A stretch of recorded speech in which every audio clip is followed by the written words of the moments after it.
doesn't matter what color we are, what background we are, we all want to fit in.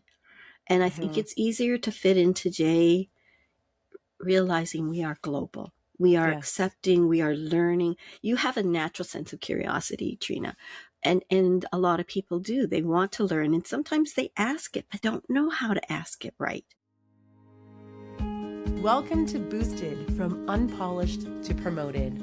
I'm Trina Booz, founder and CEO of Boost Academy of Excellence. As a former recruitment agency CEO who placed thousands of professionals, I now train emerging leaders on the workplace skills that actually get you promoted.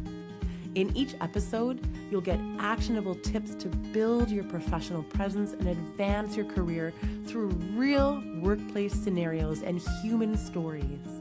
We'll cover the unwritten rules of professional success that nobody teaches you in school. Are you ready to boost your professional game? Let's dive in. Welcome, everybody, to Boosted. This season, I am talking with people from all walks of life about their histories and experiences with one question: where are you from? And whether it connects us at work or quietly becomes an othering question. Throughout this conversation, you'll hear references to a keynote I gave on the subject. You can catch the full talk on episode 1 of this season or on the Boost Academy of Excellence YouTube channel. Today's guest is a natural connector and a mentor to many. So without further ado, Hilda Gan. Hilda, welcome to Boosted. Thank you for having me, Trina. I loved listening to your podcast with CIBC, your presentation, and it was amazing. And it was a topic that people have experiences with. Absolutely. And I know you and I have connected over the past few months in the business community, and I've been so impressed by just the way you're connected to so many different cultural groups, the way that you're connected to the business community, and I can see you are a natural mentor. So I wanted to approach you with this topic. And first, I'd really like to formally introduce you to our viewers and listeners. So Hilda Gan, you are a #1 international best-selling author, motivational speaker, Fascinate certified advisor, and creator of the Rev Up Your People Leadership Skills program. And Hilda's new book, Rev Up Your Leadership, Be the Boss You Wish You Had, shares a people-centric roadmap for building trust, engaged teams, and healthier workplace cultures. And as president and chief people officer at People Bright Consulting, Hilda brings 25 years of HR experience and leadership experience across nursing, IT, and engineering. And she and her husband scaled iTrans Consulting from 2 employees to 125 across 7 offices, earning recognition as a Best Workplaces in Canada organization, top 10 2 times. So well done and welcome again. Thank you. Thank you very much. So impressive. Okay, so Hilda, your family's Canadian history goes back further, I think, than most people would expect. And so I'd love for you to take us through the beginning of your family's history here in Canada and where it actually started. My grandfather actually came to Canada with the railroad. He came in the late 1800s, so I think 1892, 1894. And he didn't work the railroads, but he was a goldsmith. So a lot of people like to buy, jewelry and stuff. So he did okay. He did bring his wife. And this was a time in Canadian history where Chinese were not welcome to settle. They were welcome to build the railroad. And so there were things that prevented men from bringing wives. But he managed to, maybe before legislation got to a point where they couldn't, he managed to bring a wife to Canada. And I never knew until well into my adulthood that the picture of my mother and her 7 other siblings and her parents were actually taken in Canada. I always thought they came from China. And so this was a family of 8 children born in Canada. They all moved back in 1929. Grandpa decided that he wanted to die in China, so headed back. Three came back to Canada, resettled, which was one of them was my mother in her 20s. So my husband's also Chinese, and I'm proud to say that both of us have had three generations in Canada. My children, both, all three of them are Chinese descent on both sides of the family. So they are actually the fourth generation of Canadian Chinese. So I'm proud of my heritage. And so when people ask me where I'm from, depending how playful I am, I'll give different answers.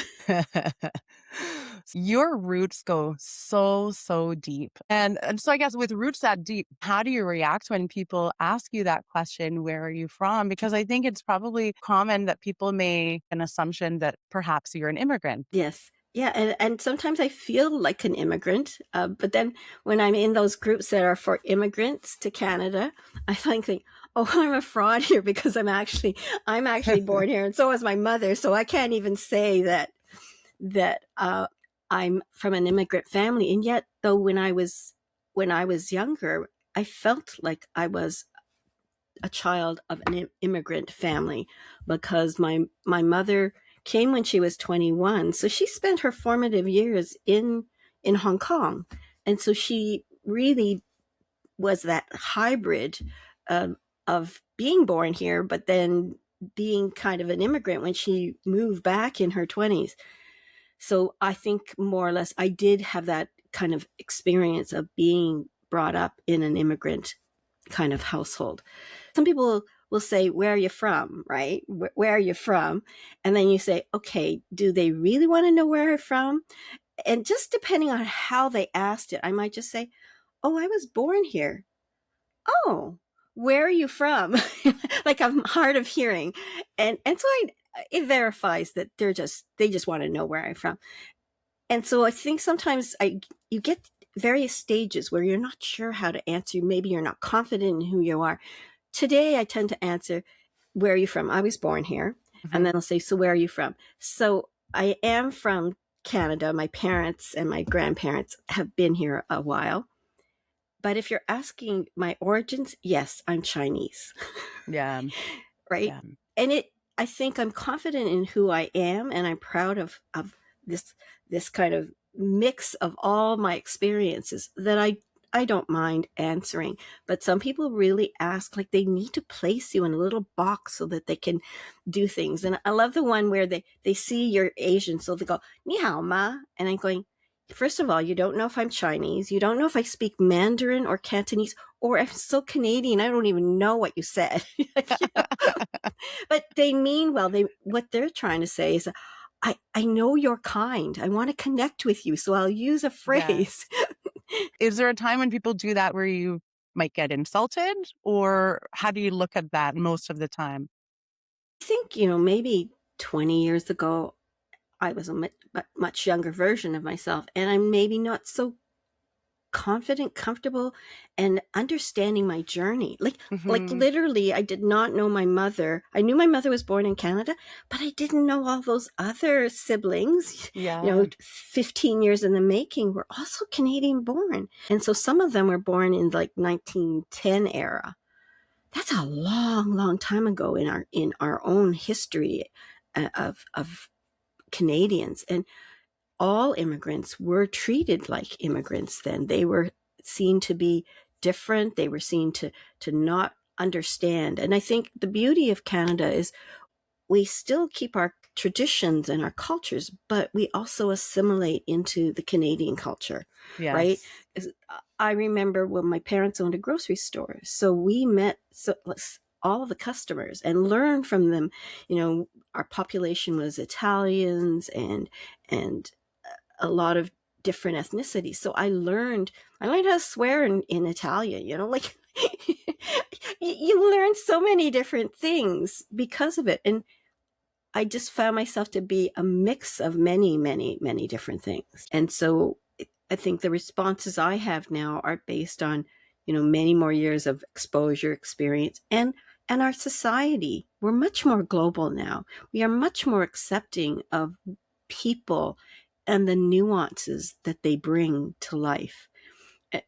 And so, whereas when I was growing up, you were almost, you almost needed, I would say, needed to fit in so that you didn't look so different, that your food didn't look so strange. And I can recall being in the schoolyard, and a friend of mine, she's Irish, and I was Chinese, and we exchanged food. And she gave me seaweed, and I'd never tasted seaweed before, and it tasted terrible. And she tasted something of mine, and it was actually dried orange peels. So it had a nice orange flavor to it. But I didn't know what to call it. In Chinese, we call it pei, and pei means skin. So Oh, I said it was skin. And so we both looked at each other. I said, "Ooh, you're eating seaweed." And she said, or giving me seaweed. And she said, "Ooh, you're eating skin." And of course, orange peel have that speckle that looks like skin. So I'm thinking, oh my God, I feel like I'm a barbarian. So we've gained experience and exposure. And I think back to when my husband and I had iTrends, and we'd have lunch together with people. And every time you came back from a holiday, food was the connector. You know, people would go and have dinner with their families, and or a barbecue, and always it was food. It was, quote, ethnic food, because that was their yes. culture. But even in that ethnic nature, there were things thrown in. Like, I make stuffing with bacon. Some people will make it with Chinese sausage, but I make it with bacon. But yet we'll always have rice. We'll always have rice with a turkey and the fixings, because our fixings are part of our culture. And speaking of being Canadian and this rich history that you have, you and I spoke a little bit earlier on about your great grandfather when he came here. It was before the Exclusion Act, which I think a lot of Canadians probably don't know a lot about. Could you shed some light on what that is and what the Chinese community would have been up against during that time? Well, thank you for asking that. And you say Canadians, it's also Chinese that are in Yes, Canada. A lot of yes, them do not know. I was Toronto born, and the Chinatown formed down at what is Bay and Dundas Street area, right up down to City Hall. And people aren't even aware of that. Somebody said to me, "Oh, I worked in Chinatown for 14 years." I said, "Where?" Out of curiosity. "Oh, the original Chinatown." And it was at Spadina and Dundas, as far as she was concerned. And I said, "That did not happen until the 70s. Really? I always thought Gerard was the..." No, this is the history. So take us back to 1920s, and they really did not want Chinese to settle after the railroad. They really wanted them to go back home. And so they had what they called a head tax. And the head tax was, if you wanted to come here to Canada, you had to pay extra money. Other Europeans didn't. And at its height, it was about $500. We're talking $1920. 500 is a lot of money. hmm And then that didn't deter. The Chinese saved the money, they got the money, and they came. So then they did the Exclusion Act, which did not allow for spouses, i.e., females, to come, because if you bring spouses, then you're going to have families here. So there yeah. were few families. My grandfather somehow got a status card that was like in the teens, like number 13 or something. So he was a really early settler to Canada. But for a long time, spouses were not allowed, children were not born, and very few were born. And they all lived in what I'll use the word ghetto, a community of the same kind. Um, and so life was tough then. My uncle told stories about the gauntlet.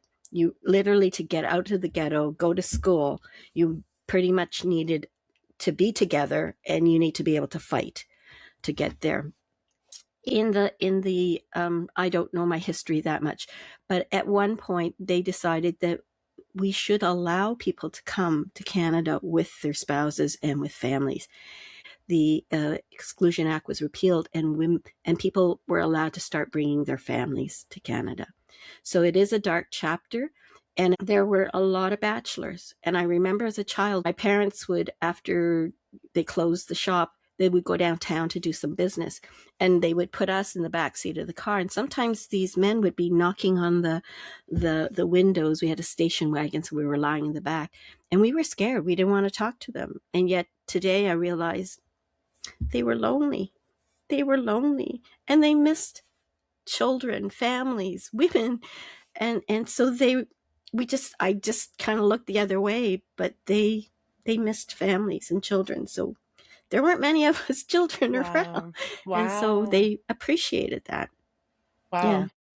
So it was tough, and the thing is, they never talked about it. I never knew there was an Exclusion Act. I often wondered why.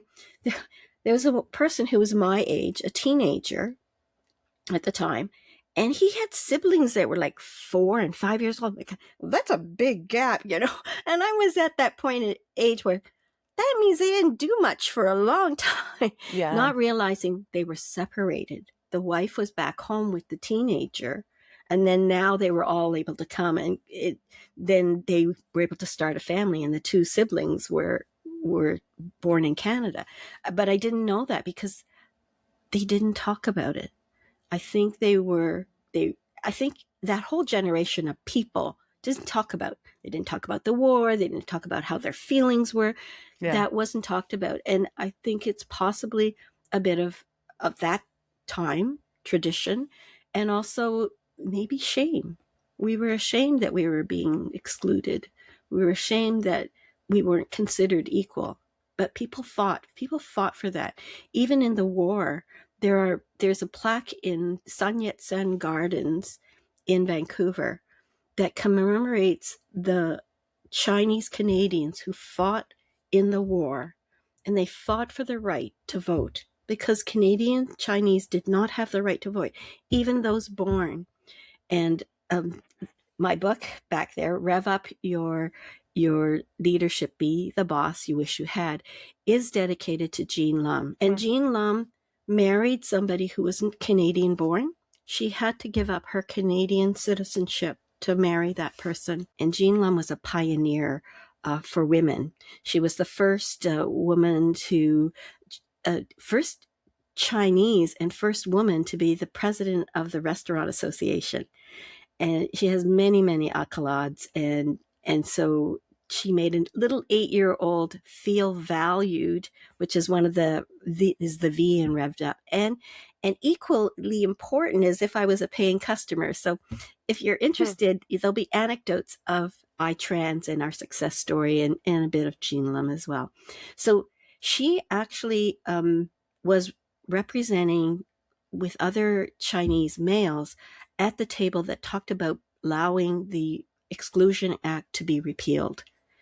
And Hmm. so she was fortunate enough, and she sat at the left-hand side of Diefenbaker because he was hard of hearing and she Hmm. spoke English. So he wanted to hear what she had to say. And they felt that a Wow. woman should be at the table, and she felt that a woman should share about the family. So these are some of those things in history that just Wow. kind of people don't talk about, and it did impact. And I think it's easier today realizing we are global. We are accepting, we are learning. You have a natural sense of curiosity, Trina. And a lot of people do. They want to learn, and sometimes they ask it, but they don't know how to ask it right. Right? A lot of people are not practiced in how to say things in a way that is open ended and inviting. And so some people have this natural curiosity, and you don't mind answering. See, I use the word don't mind. You don't mind answering the question, but some people have a natural sense of curiosity, but they say it in a way that sounds like they want to delve in your privacy too much. I remember having a facial once, and the woman was nonstop asking me. I thought, like, this is way too personal, woman. I don't even know you for Adam. Like, you got to keep your questions a little bit more generic. Yeah. So maybe that leads me to the framework, because in my talk I built something called the Grace Framework. It's also the foundation of a keynote that I've been delivering. It's sort of this simple guide for how how to ask that question, where are you from, or if you should ask it at all, and how to receive this question gracefully if you're on that receiving end of the question. So I'll just run through really quickly. So grace, G, genuine curiosity, R, read the room, A, ask at the right time, C, come with humility, and E, engage with the answer. And if you're going to ask, then just ask follow-up questions. I did a deep dive in season 2, episode 1 of the podcast, and I'll link it in the show notes. And so, Hilda, you've seen the framework. And as someone who's lived this question your entire life, does it hold up? Is there anything that you think is missing, anything you'd want to expand upon, or any feedback around any of the sections there that are really speaking to you? It is a beautiful word, grace, and the acronym is amazing. The one that I really like is the genuine curiosity, right? And engaging. These two, I think, really resonate with me because sometimes people ask because they want to place you. What does that do, placing me? I am more than just a placement. I'm more than just Chinese and you say ni hao ma. And by the way, that's not my dialect. It's ne ho ma, which is Cantonese. So I find that if people ask the question and then they listen for the answer and have questions, the engagement piece after, that's meaningful, right? And I think when you read the room, you're kind of sensing, is this a question to ask? Like, I find it very interesting that when I'm with fellow Asians, I am dying to know where they're from. And I'm dying to know because I want to know if there's a connection. When I go into a LinkedIn profile, for example, I'm dying to know where our connection is. Do you have a healthcare background? Are you in HR? All of these little pieces connect me to you. So when you ask with a desire to know more about the person rather than to place them. I think your grace method really helps people learn how to be better at connecting. It's a great way of helping people figure out, how do I connect and how do I ask that kind of question? Because depending on how people ask it, you may get various answers. And if you do genuinely want to connect, I think your grace method really will help people. And the more you practice doing it, the more it becomes comfortable, the more it becomes natural. And you'll find that there's a richness of people out there that are so remarkable in their uniqueness and in their journeys. Thank you, Hilda. And honestly, you have the most rich history. And thank you for giving us just a little slice of what that is for you and your family. So if anyone is interested in connecting with you, where can they find you?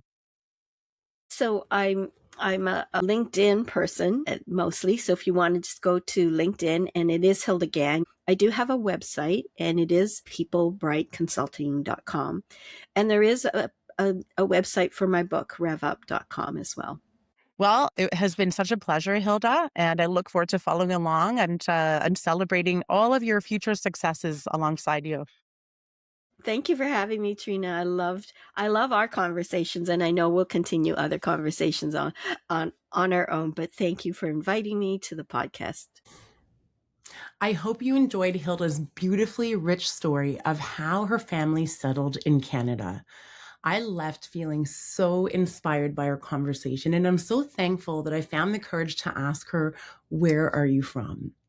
If you'd like to learn more about the work that I do, training leaders and teams on the workplace skills that make them promotable, go to boostacademyofexcellence.com. And don't forget to subscribe to the podcast. And if you liked it, please consider giving it 5 stars. Your support means the world. Until next time.